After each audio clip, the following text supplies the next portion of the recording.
SD Negeri 30 Maluku Tengah gelar ujian akhir sekolah berbasis digital.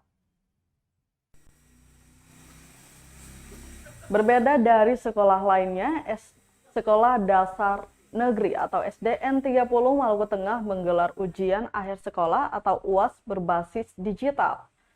Kepala SD 30 Maluku Tengah, Wiladida, mengatakan dalam ujian ini siswa hanya menggunakan komputer, laptop atau PC, sehingga siswa tidak mengerjakan soal jawaban dengan menggunakan kertas.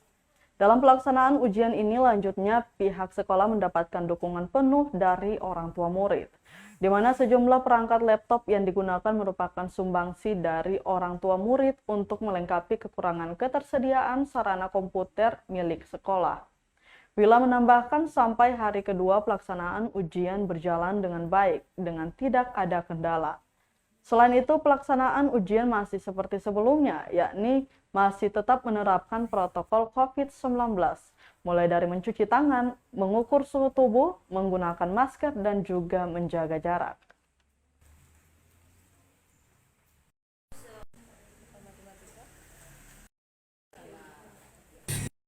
Dalam sekolah penggerak itu dia bisa ada peningkatan dari yang lain. Yang dulunya hanya berbasis kertas, tapi sekarang itu harus punya peningkatan dalam era pergolakan digitalisasi ini juga itu harus bagaimana SD Negeri 9 atau SD Negeri 30 itu bagaimana menciptakan pembelajaran yang punya peningkatan, sehingga saya memilih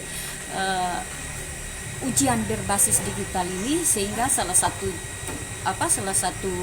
yang diharapkan bagaimana ada peningkatan dari kami guru sendiri dan siswa juga, sehingga kemarin itu diharapkan oleh Bapak Bupati Maluku Tengah serta Bapak Kadis, Bapak Salam Pesi, untuk bagaimana sekolah penggerak itu bisa dapat menciptakan yang ada peningkatan atau perubahan-perubahan.